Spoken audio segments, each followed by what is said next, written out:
tires are already pretty firm. I thought that they would be firm enough, but I'm beginning to wonder if I need to fill them out even more than they are filled out already.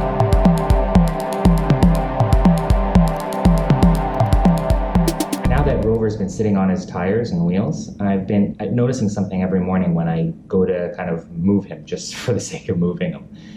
He kind of sticks. I think that has to do with a couple of different things. One, it's sticky rubber on his tires, which is nice. But the other thing is, I think that the foam inside the tire is actually compressing a little bit and kind of flattening out, so that after a night of not moving, it's basically flattened out enough that when he goes to move, it actually requires a little bit more effort than when he's actually already rolling.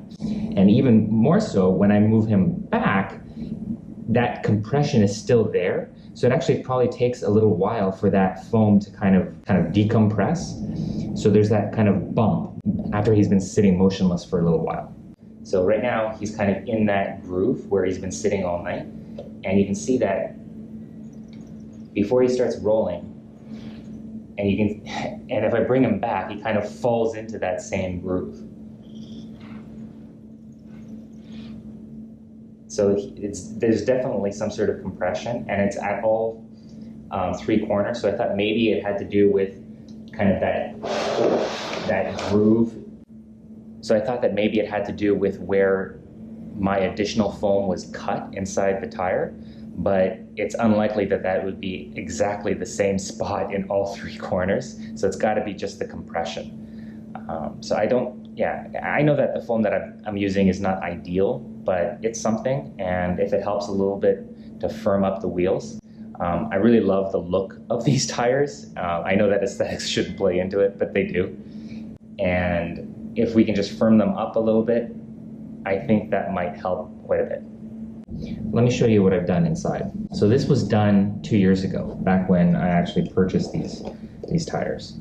I don't even remember how to take these off anymore. I think the insert, the actual wheel hub comes out. So these are RC wheels, Proline. I'm sure that's a big company with RC stuff. And when you buy the tires, I think you buy the rims and the tires separately, but when you buy the tires, they come with a foam insert. So that foam insert is designed for RC vehicles, which are not very heavy. ROVer is by far heavier. So what I decided to do at the time was add this to fill out that tire. You can see that over the 2 years, it's actually compressed the original foam quite a bit into the shape that we have now. And what I'm thinking of now is actually adding another layer to this to fill it out. So that's kind of how it sits inside the tire. And it is pretty firm. The tire itself is very squishy. I don't know, I'm gonna give it a shot and see if that changes anything. I don't even know if I put another layer on here, whether it will fit inside the tire.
valid attempt, valiant attempt, but I don't think this is going to work as a solution.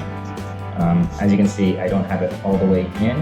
I know there's a joke in there somewhere, but even from where it is right now, I really don't feel any appreciable difference in the firmness of the tire. So, of course, it would help a little bit, but I think if I really want to firm these up, I need something more substantial. I would love to use more of that blue foam, but I think one of my moves in the past couple of years probably resulted in that being chucked. I'll try again once I track down some other material or more of that blue stuff, but in the meantime, on to something else. So in the process of taking the tire off in order to try and fit that extra foam in there, I noticed something else. Even though I try to tighten down the shaft connecting the servo to the lower drive motor, eventually it loosens up.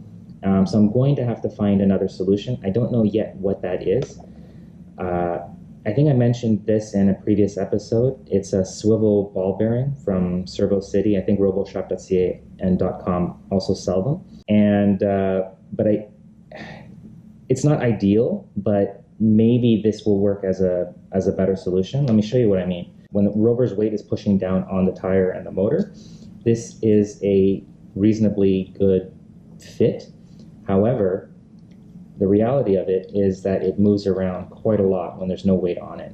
And I know that shouldn't necessarily matter, but I can't help but think that if it moves around like this when there's no weight on it, it moves around like this when there is weight on it. You just don't notice it as much.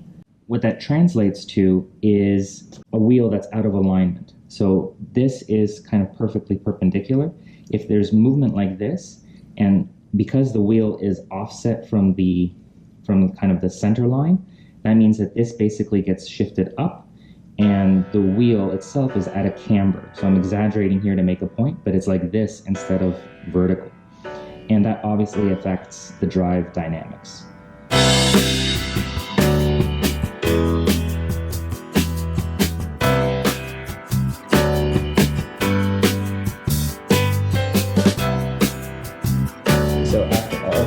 I don't think it's a working solution. Let me show you why. So the whole thing was to try to remove this wobble, which is difficult to do with the shaft, at least the 1/4 inch shaft that we're using right now. The shaft would then have to mount to this plate. So basically how straight that shaft is going to be is completely dependent on how secure this is. And there's just too much play in that swivel bearing. Well, so much for that idea. Back to where we started. So I'm back to work on the command center and getting the web server and Android tablet to communicate with the Arduino boards inside ROVer. So we've got stuff kind of hooked back up again. I wanted to point out a few things for you guys. Hello, YouTube. So ROVer does speak. So I just took a photo. But if you can see down here, this is printing out what ROVer is fetching off the web server. So we can see that he is receiving, for example, down here you'll see a servo value of 28 and degrees of 45. Now that the Android tablet is communicating with the web server in regards to getting the servo command off of there, what we need to do is confirm that the Arduino Mega ADK board is receiving the same command from the Android tablet, from the brain, and then passing that information over to the Arduino Uno, which is the one that's ultimately relaying it to the servo controller board. So what I'm going to do now is reconnect the Android tablet to the Arduino Mega ADK board. And with the Lexan shield, it's a bit of a threading the needle situation. You can see here that we got a confirmation window come up. I'm going to cancel out of it. Anytime we connect the Arduino Mega ADK board to the Android tablet, the Android tablet wants to launch our application. Hello, YouTube. Hello, ROVer. These other cables here, one end is connected to each of the Arduino boards so that we can wire up the laptop and read off the serial monitor. So I'm going to relaunch the connection between the Arduino Mega 80K board and our Android tablet. We're going to get a pop-up window here. Hello, YouTube. Hello, YouTube.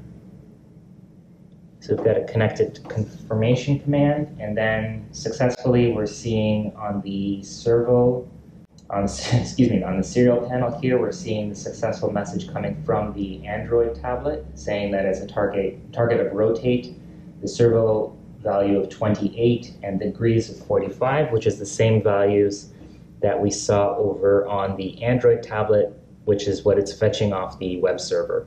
So now what we'll do is we'll disconnect the Mega 80K board and connect up the laptop to the Arduino Uno and confirm that we're seeing the same thing there. So we've got to switch over to the Uno, launch the serial monitor. Hello, YouTube. And success. So we're seeing the same values, Arduino Uno, servo number 28 and degrees of 45. So right now I don't have the actual commands being executed on ROVer, and I've got the motors actually disconnected completely. And the reason for that is quite practical. I don't want to shred any more wires in the gearing. So for example, over here, I've tried a zip tie just to kind of keep this wire out of the way of the gears, but it's really just a temporary solution. I need to find something more permanent such that it will keep these wires clear of the gearing, so that when he does actually try to run a command, we don't get Hello, YouTube. Hey ROVer. Hello, YouTube. I've got Hello, a few YouTube. bugs in the Android Hello, tablet YouTube. software still Hello, YouTube. to resolve, Hello, YouTube. Hello, YouTube. but he'll shut up in a Hello, second. YouTube.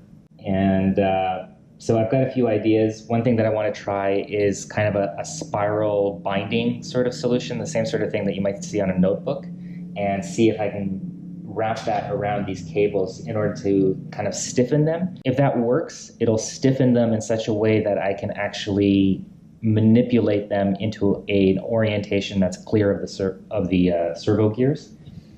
But yeah, I'm more playing and trial and error and seeing how that goes. At least we got one success today. So even though my idea with the tires didn't work and the idea with the swivel bearing didn't work, at least we've got the Hello, YouTube. At least we've got the Android tablet communicating with the Arduino Mega 80K board, communicating with the Uno, which ultimately is sending servo commands to the servo controller board. So that communication channel is working. There's still quite a bit of coding to do in order to kind of proof that and troubleshoot it. But the communication is open now, and if I wanted to, I could actually have those servo commands executed. The problem is that there's still a bit more work to do in terms of actually confirming those commands. The work that I've done so far in implementing that same code for the drive commands, it was really done in a way Hello, YouTube. Hello, YouTube. Hello, YouTube. Hello, YouTube. Hello, YouTube. I'm used to it at this point. Hello, YouTube. The way in which I've implemented that code was really me trying to figure stuff out. So it was designed in as simple a way as possible to get the end result that I needed to. Now that we're working on multiple types of commands, drive commands, servo commands, turn commands, etc., I need to rework that same code to be more flexible to accept different types of commands. So there's quite a bit of reworking to do in the code that I already have. And more than likely, knowing myself, I'm bound to screw stuff up that's already working. So it will be interesting few days. Hello, YouTube. So if you want to hear more of that and see how things go, give us a thumbs up, subscribe, and please send along any questions, suggestions, criticisms, whatever. Use the comments below on YouTube, over on ROVer's site, and we'll see you next time. Cheers.